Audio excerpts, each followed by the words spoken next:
উত্তৰ পূৰ্বাঞ্চলত প্ৰতিৰক্ষা মন্ত্ৰী ৰাজনাথ সিং সোমবাৰে ডিব্ৰুগড়ৰ মোহনবাৰী বায়ুসেনা ঘাটিত উপস্থিত হৈ ৰাজনাথ সিং নিশাটো প্ৰতিৰক্ষা মন্ত্ৰীগৰাকীয়ে মোহনবাৰী বায়ুসেনা ঘাটিতে কটাই আজি অৰুণাচল প্ৰদেশত 724.3 কোটি টকাৰ 28টা প্ৰকল্প মুকলি কৰিব 100 মিটাৰ দৈৰ্ঘ্যৰ চিয়াং জিলাৰ চিয়ন দলং সীমান্ত পথ সংস্থাৰ 27টা প্ৰকল্প কৰিব উদ্বোধন ভাৰ্চুৱেলি উদ্বোধন কৰিব এই প্ৰকল্পকেইটা সোমবাৰে সন্ধিয়াই ডিব্ৰুগড়ত উপস্থিত হৈ ৰাজনাথ সিং অৰুণাচল প্ৰদেশ ভ্ৰমণ সামৰি আজি দুপৰীয়াই পুনৰ দিল্লীলৈ উভতি যাব প্ৰতিৰক্ষা মন্ত্ৰীগৰাকীয়ে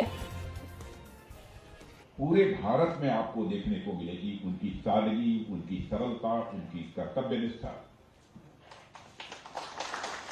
मैं समझता हूं कि अरुणाचल प्रदेश के लिए गौरव का विषय है। ऐसे यहां के यशस्वी मुख्यमंत्री श्री पेमा खांडू जी, मेंबर ऑफ पार्लियामेंट,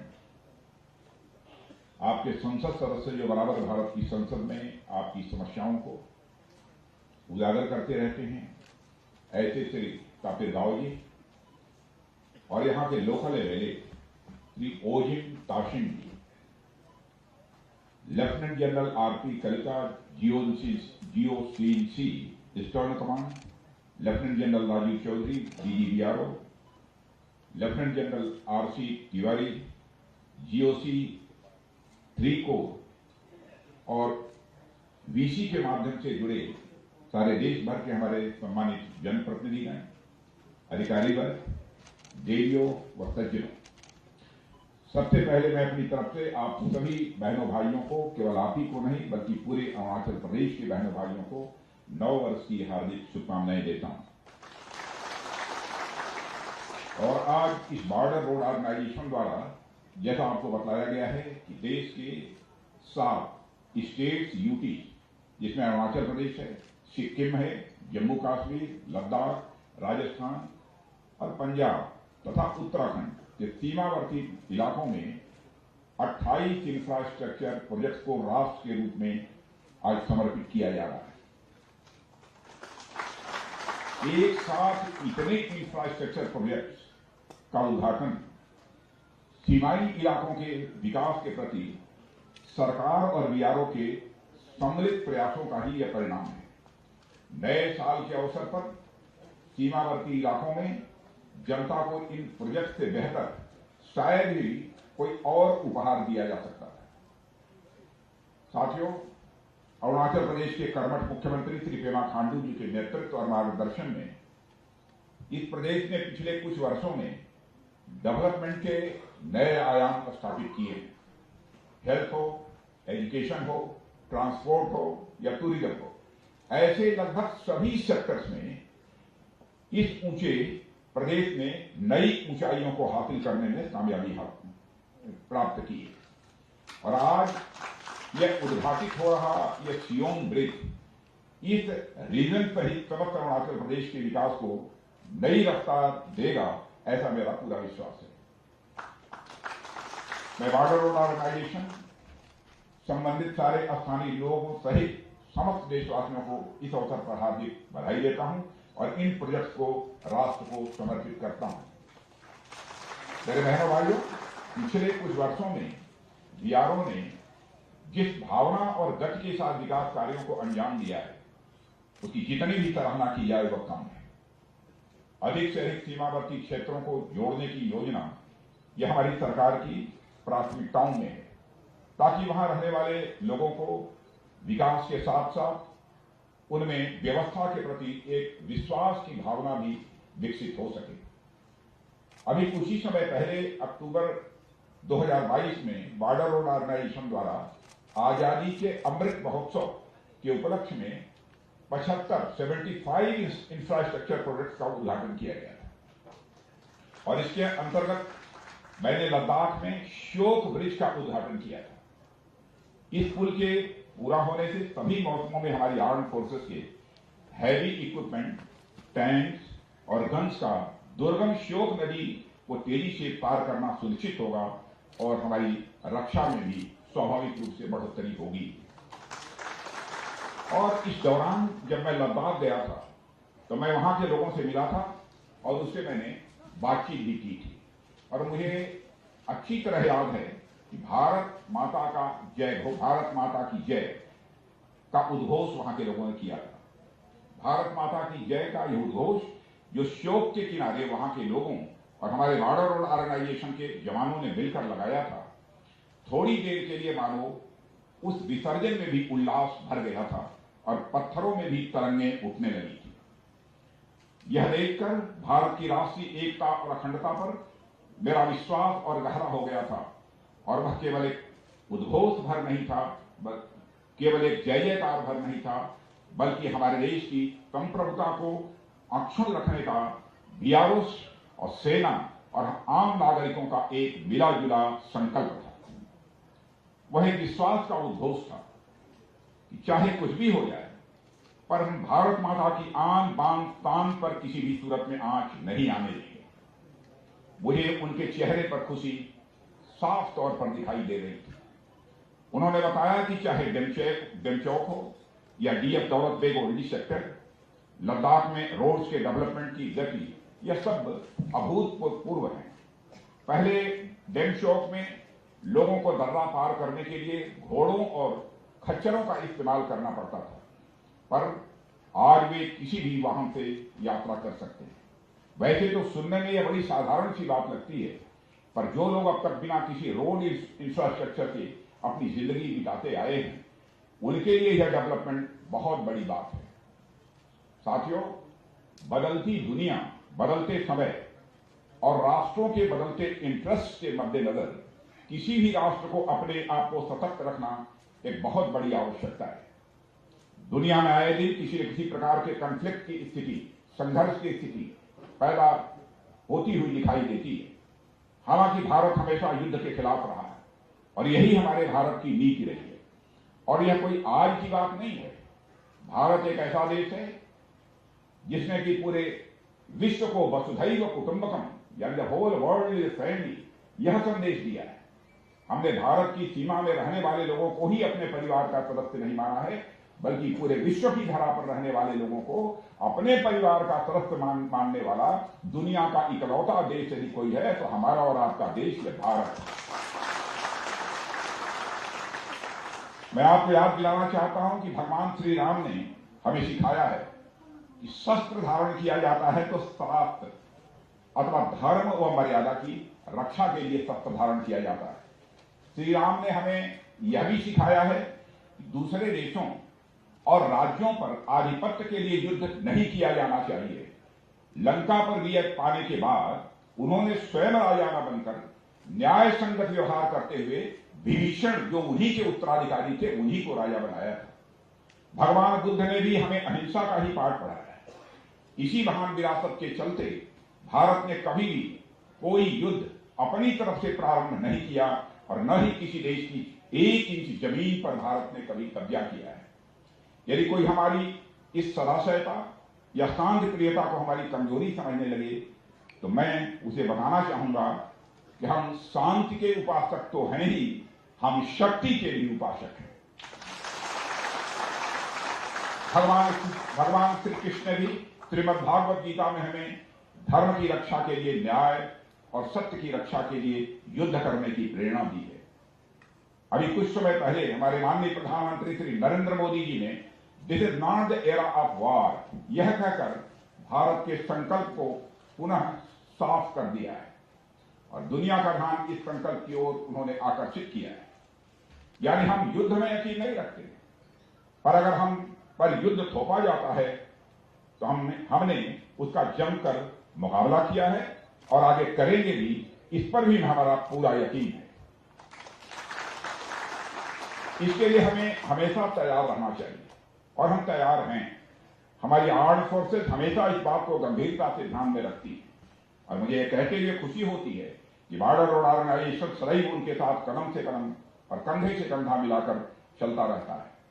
साथियों, हमारी आर्म्ड फोर्सेस के जवान बड़ी संख्या में ऐसे इलाकों में तैनात होते हैं जहां पूरे साल ट्रांसपोर्ट की कोई सुविधा उपलब्ध नहीं हो पाती। खासकर ऐसे समय में जब ठंड बढ़नी शुरू होती है, कई इलाकों में रास्ते बर्फबारी के कारण बंद हो जाते हैं। ऐसे में ये सभी प्रोजेक्ट हमारी सेनाओं तक राशन और मिलिट्री इक्विपमेंट आदि पहुंचाने में कारगर साबित होंगे। मैं कह सकता हूं कि सुरक्षा की दृष्टि से हम जिस तरह दिन ब दिन मजबूत हुए हैं, उसमें बॉर्डर रोड ऑर्गेनाइजेशन का एक बहुत ही महत्वपूर्ण योगदान रहा है। और साथियों, अभी कुछ समय पहले का उदाहरण आपके सामने रखना चाहूंगा। पिछले दिनों नॉर्दर्न सेक्टर में हमें जिन परिस्थितियों का सामना करना पड़ा और जिस प्रकार हम उसका दृढ़ता से मुकाबला करने में सक्षम रहे, वह बिना पर्याप्त इंफ्रास्ट्रक्चरल डेवलपमेंट यानी बुनियादी ढांचों के विकास के संभव नहीं हो सकता। ऐसी सिचुएशंस में हमें इन एरियाज के डेवलपमेंट के लिए और भी प्रेरित करती हैं। यह हमारे लिए एक गौरव का विषय है कि इन इलाकों के डेवलपमेंट के लिए हमारे पास बीआरओ जैसा एक डेडिकेटेड ऑर्गेनाइजेशन है। मेरे बहनों भाइयों, बॉर्डर एरियाज में रहने वाले लोगों के जीवन में इंफ्रास्ट्रक्चर डेवलपमेंट से बहुत बड़ा अंतर आता है, यह मुझे बतलाने की जरूरत नहीं है। स्वाभाविक रूप से इसका अनुभव आप सबको होता होगा। इंफ्रास्ट्रक्चर डेवलपमेंट को मैं आप सबके लिए और आप जैसे अन्य जो लोग हैं उनके लिए एक गेम चेंजर मानता हूं। आज हम मैदानी इलाकों में टेक्नोलॉजी के माध्यम से रोड्स की जगह स्मार्ट रोड्स बना रहे हैं, पर अनेक बॉर्डर एरियाज में आज भी रोड्स की किल्लत है, रोड्स की कमी है। यहां तक कि समुचित पगडंडियां भी लोगों को आने जाने के लिए उपलब्ध नहीं है।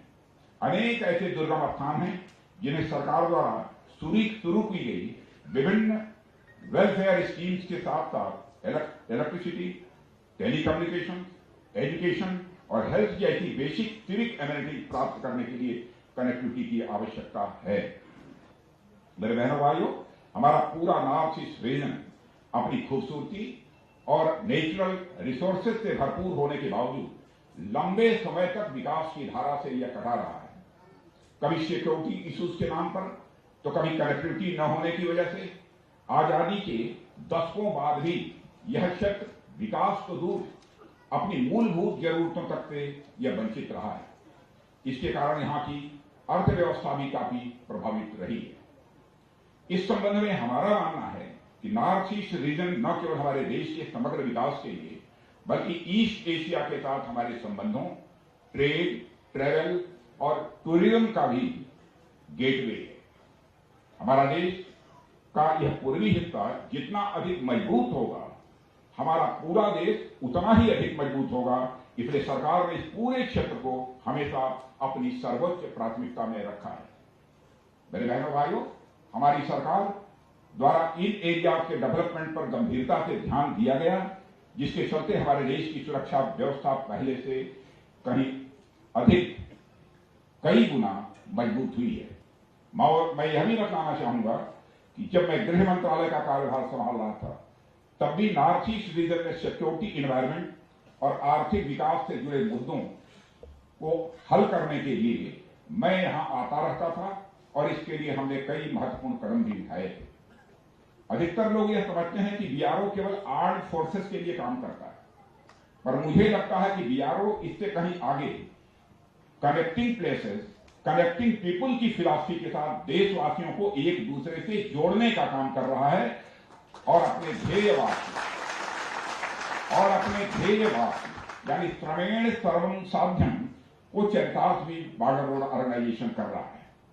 अत्यधिक दुर्गम और रिमोट एरियाज में काम करने वाले बीआरओ के कर्मयोगी कठिन और चुनौतीपूर्ण समय में इंफ्रास्ट्रक्चर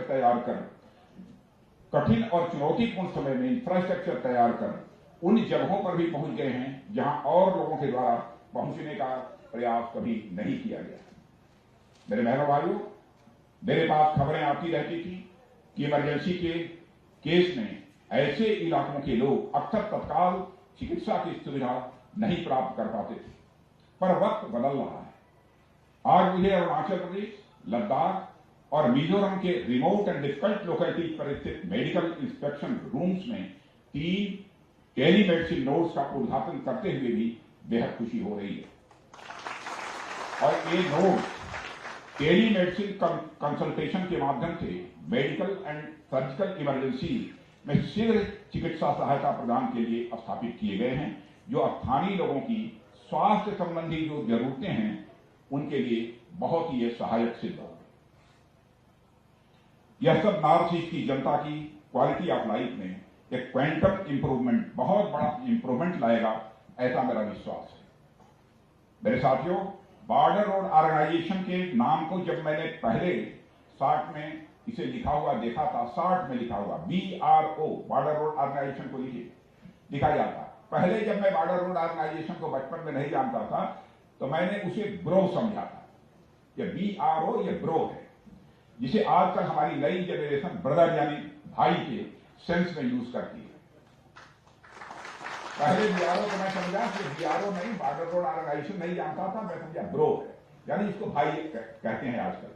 और मुझे बताया गया कि यह ब्रो नहीं है, यह BRO है, बॉर्डर रोड ऑर्गेनाइजेशन है। पर आज जब मैं इस संगठन को हमारी आर्म्ड फोर्सेस और देश की जनता के साथ मिलकर आगे बढ़ते देख रहा हूं तो उनके लिए दिन रात मेहनत करते हुए देख रहा हूं, तो मेरे बहनों भाइयों, मैं कह सकता हूं कि तब मैंने BRO को ब्रो यानी ब्रदर गलत नहीं बल्कि सही पढ़ा था। BRO यानी हमारी सेनाओं का ब्रो, यानी हमारी सेनाओं का ब्रदर। BRO यानी हमारे देशवासियों का ब्रो, यानी हमारे देशवासियों का ब्रदर। BRO यानी आप सबका ब्रो, यानी आप सबका ब्रदर। और साथियों, हाल के दिनों में देश में रोड इंफ्रास्ट्रक्चर सेक्टर में भारी वृद्धि देखी गई है। इसके परिणाम स्वरूप क्षेत्र में काफी सोशियो इकोनॉमिक डेवलपमेंट, सामाजिक आर्थिक विकास तेजी के साथ हुआ है। और यह सब निर्माण के क्षेत्र में लेटेस्ट टेक्नोलॉजी के उपयोग के कारण ही यह संभव हो पाया है। और एक टेक्निक सस्टेनेबल डेवलपमेंट पर लगातार ध्यान देने के साथ आर्थिक दृष्टि से भी बेनिफिशियल, प्रोडक्टिव और टाइम सेविंग साबित होंगी, ऐसा मेरा विश्वास है। आज जारी होने वाले कंपेंडियम में कुछ नई टेक्नोलॉजी और BRO द्वारा इंप्लीमेंटेड इनोवेटिव आइडियाज पर जोर दिया गया है। इन न्यू टेक्नोलॉजी और टेक्निक्स का उपयोग BRO को निर्माण की गति और गुणवत्ता बढ़ाने में सक्षम बनाएगा, ऐसा मेरा पक्का विश्वास है। Lieutenant general Rajiv Chaudhary, director general border road की प्रेरणादायी, इंस्पिरेशनल और विजनरी लीडरशिप में BRO नेशनल बिल्डिंग की ओर लगातार अपने कदम आगे बढ़ा रहा है। जैसा कि रोड्स के बारे में किसी ने कहा है कि it is not the destination, it is the journey.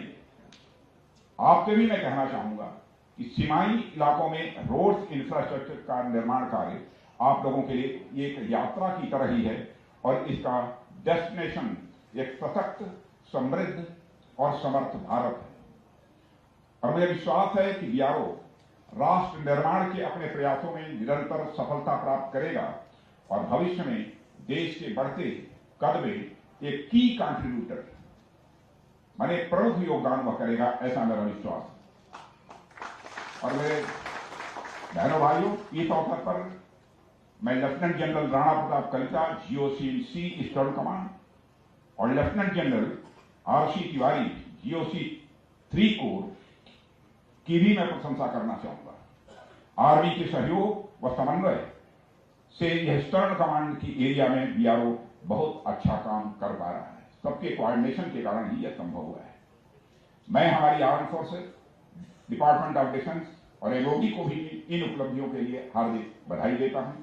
और आप सभी सदैव कुछ नया करते रहिए और राष्ट्र को नई ऊंचाइयों पर ले जाने में अपना योगदान देते रहिए। इसके लिए मैं आप सभी को भी अपनी तरफ से हार्दिक शुभकामनाएं देता हूं। और मेरे बहनों भाइयों, आपको मैं बताना चाहता हूं और आपके माध्यम से समस्त अरुणाचल के बहनों भाइयों को मैं बताना चाहता हूं, जब से देश में प्रधानमंत्री पद की जिम्मेदारी हमारे नरेंद्र मोदी जी ने संभाली है, भारत की प्रतिष्ठा, भारत की इज्जत सारी दुनिया की नजरों में बढ़ी। पहले भारत अंतर्राष्ट्रीय मंचों पर कुछ बोलता था, दुनिया भारत की बातों को जितनी गंभीरतापूर्वक लेना चाहिए उतनी गंभीरतापूर्वक नहीं लेती थी। लेकिन आज यदि अंतर्राष्ट्रीय मंचों पर भारत कुछ बोलता है तो सारी दुनिया कान खोल कर सुनती है कि भारत बोल क्या रहा है। यह भारत की हैसियत सारी दुनिया में बनी। इस अवसर पर इससे ज्यादा मैं कुछ न कहते हुए आप सभी के सम्मिलित प्रयासों की मैं सराहना करता हूं और मैं इंफ्रास्ट्रक्चर प्रोजेक्ट्स के उद्घाटन के अवसर पर आप सभी और समस्त देशवासियों को बधाई और नए वर्ष की हार्दिक शुभकामनाएं देते हुए यहीं पर अपना निवेदन समाप्त करता हूं। आप सबको बहुत बहुत धन्यवाद।